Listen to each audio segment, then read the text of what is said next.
Good evening बच्चों। आज हम एनसीईआरटी बुक के सॉल्यूशन जो यूपी बोर्ड में बच्चों को 9th क्लास में पढ़ाया जाता है उसकी एनसीईआरटी बुक का सॉल्यूशन स्टार्ट करने जा रहे हैं और उसको चैप्टर 1 से स्टार्ट कर रहे हैं। पहले चैप्टर का नाम है संख्या पद्धति नंबर सिस्टम और उसकी पहली एक्सरसाइज है 1.1। तो पहले हम थोड़ी सी इसमें जानकारी देते हैं। संख्या पद्धति में हमें संख्याओं के बारे में जानकारी हो। सम संख्या क्या होती है, विषम संख्या क्या होती है और पूर्ण संख्या क्या होती है, अपूर्ण संख्या क्या होती है और हमारा सबसे बड़ी चीजें वहां पर कई चीजें जो क्वेश्चंस में यहां पर हमें पता चलती हैं। परिमेय संख्या क्या चीज है, पूर्ण संख्या क्या चीज है, प्राकृतिक संख्या क्या चीज है और पूर्णांक क्या है। तो इनके विषय में थोड़ी सी चर्चा करेंगे और फिर इस एक्सरसाइज को बताएंगे। तो प्यारे बच्चों, पहला काम ये कि हमें सम संख्या वो संख्या है जो कि 2 से विभाजित होती है। कोई भी संख्या लें, उस संख्या को मान लीजिए 4 है, 4 जो है ये 2 से विभाजित है, 2 के पहाड़े में 4 आता है, इसका मतलब ये सम संख्या है। और विषम संख्या वो संख्या है जो 2 से विभाजित ना हो। जैसे एग्जांपल ले लें 5 को अगर 2 से विभाजित करें तो यह विभाजित नहीं होगा, फ्रैक्शन फॉर्म में आ जाता है। इसके बाद फिर आते हैं हम प्राकृतिक संख्या। प्राकृतिक संख्या 1 से स्टार्ट होती है, 1 2 3 4 डैश इनफिनाइट तक संख्या जाती है, इसे हम कहते हैं प्राकृतिक संख्या। प्राकृतिक संख्या के बाद हम बात करते हैं पूर्ण संख्या। पूर्ण संख्या जिसे हम होल नंबर के साथ कहते हैं।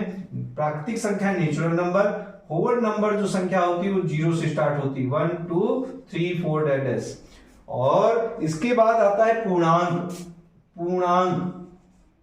पूर्णांक को इंग्लिश में कहते हैं इंटीजर। ये इंटीजर जो होता है 2 प्रकार का होता है, एक पॉजिटिव इंटीजर और एक निगेटिव इंटीजर।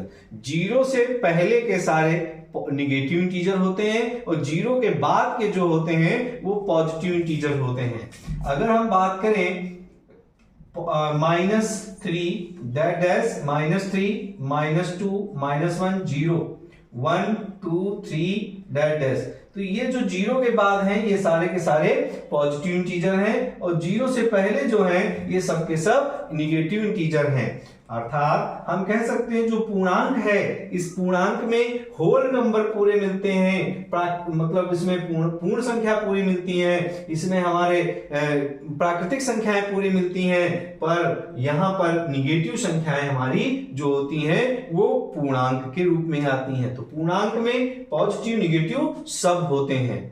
ठीक है, तो इसी पर आगे चर्चा करते हुए अब हम एक्सरसाइज पर आते हैं और यहां पर बताते हैं कि कैसे हमको क्वेश्चंस करना है।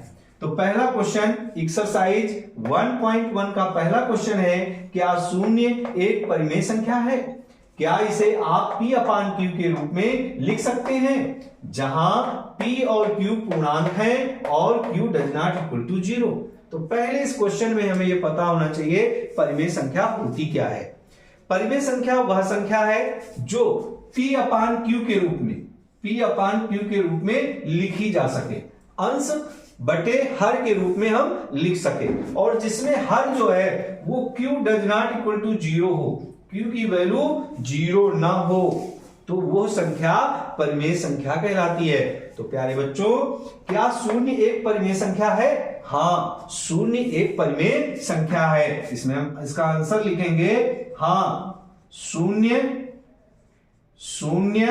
एक परिमेय संख्या है, एक परिमेय संख्या है, परिमेय संख्या है। क्यों है? क्योंकि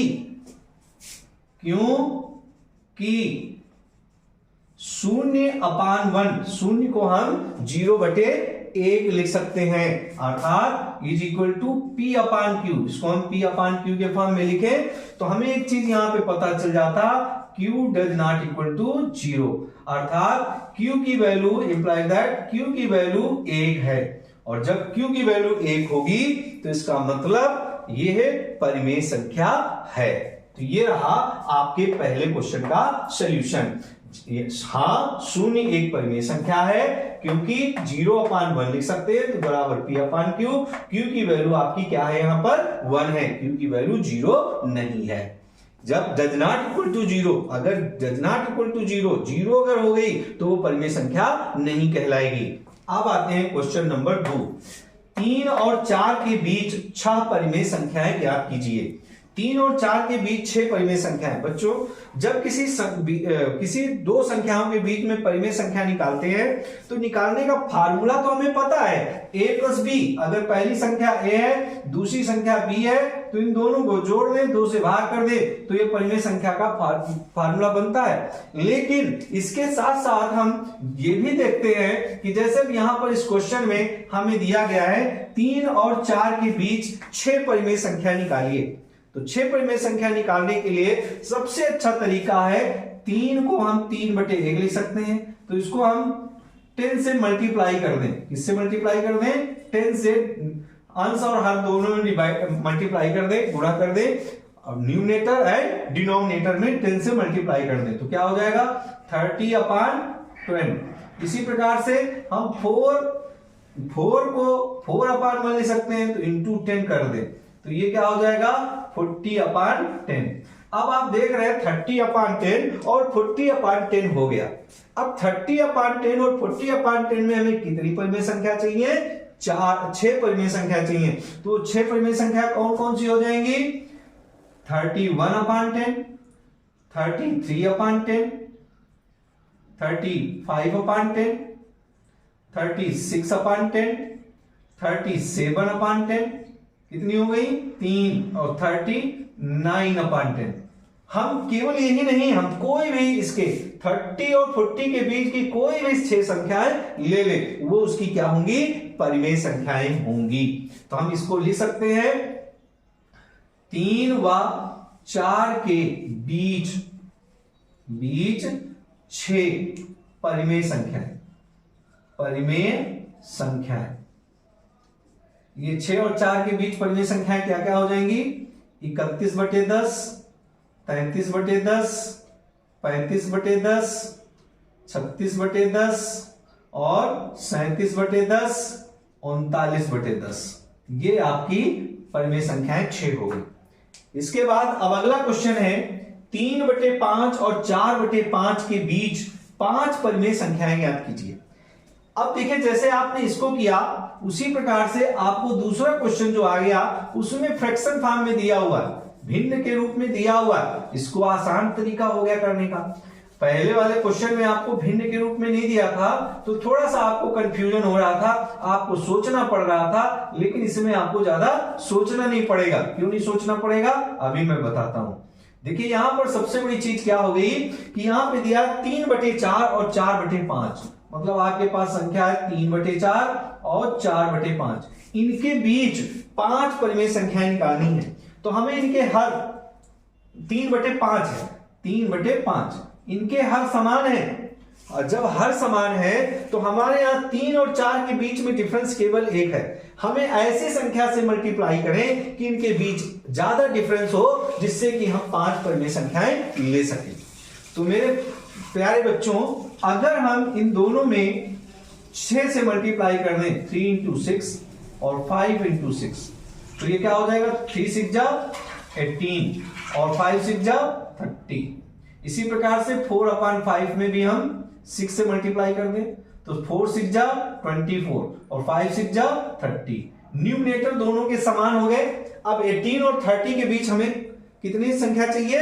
5 संख्याएं चाहिए। आराम से निकाल सकते हैं। 18 के बाद 19/30, 20/30, 21/30 और 22/30, इसके बाद 23/30। ये हमारी 5 संख्याएं प्राप्त हो गई। तो हम यहां पे लिख सकते हैं, जैसे पहले लिखा था, 3/5 और 4/5 के बीच 5 परिमेय संख्याएं क्रमशः 19/30, 20/30, 21/30, 22/30, 23/30 हो जाएगा।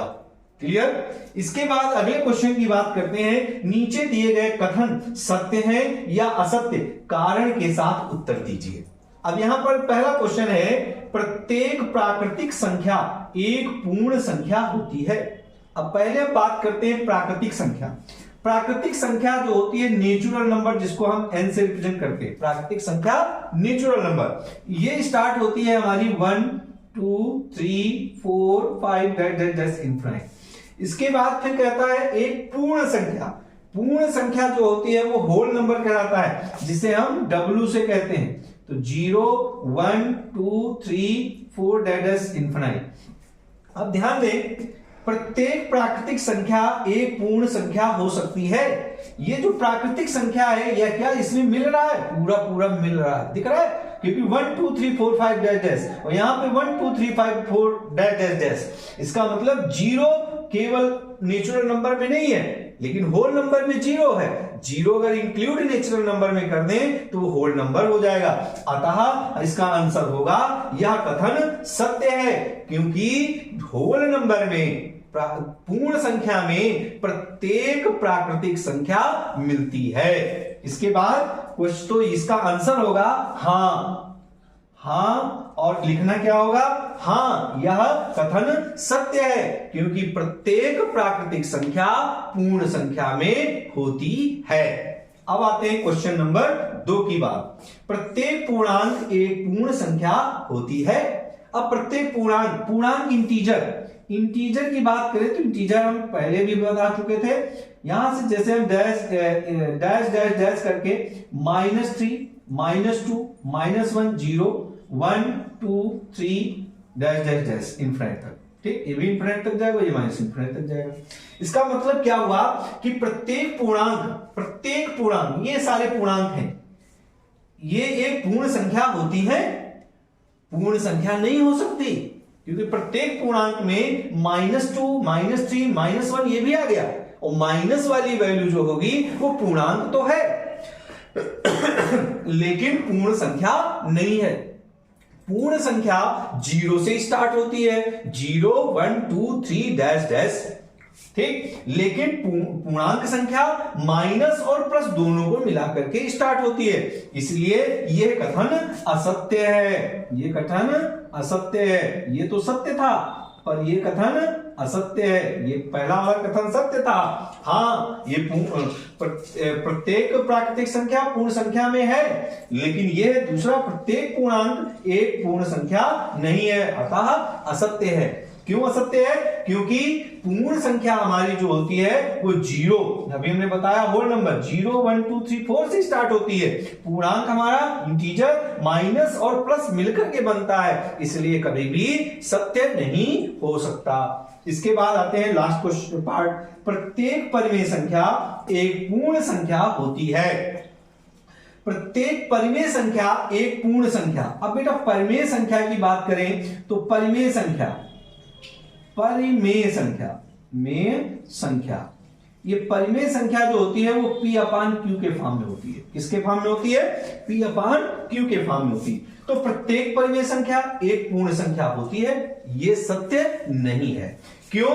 क्योंकि पूर्ण संख्या हमारा होल नंबर 0 1 2 3 4 5 6 7 8 9 10 11 ऐसे अनंत तक कोई भी संख्या हो सकती है, पर परिमेय संख्या का कहा गया कि P/Q के फॉर्म में होना चाहिए। और P/Q के फॉर्म में परिमेय संख्याएं में क्या होती है? प्लस में भी हो सकता है, माइनस में भी हो सकता है, 3/4 5/5 4/3 2/3, मतलब ये फ्रैक्शन फॉर्म में जो संख्याएं आती हैं वो भी परिमेय संख्या कहलाती हैं। इसलिए परिमेय संख्या पूर्ण संख्या नहीं होगी, अतः यह कथन असत्य है।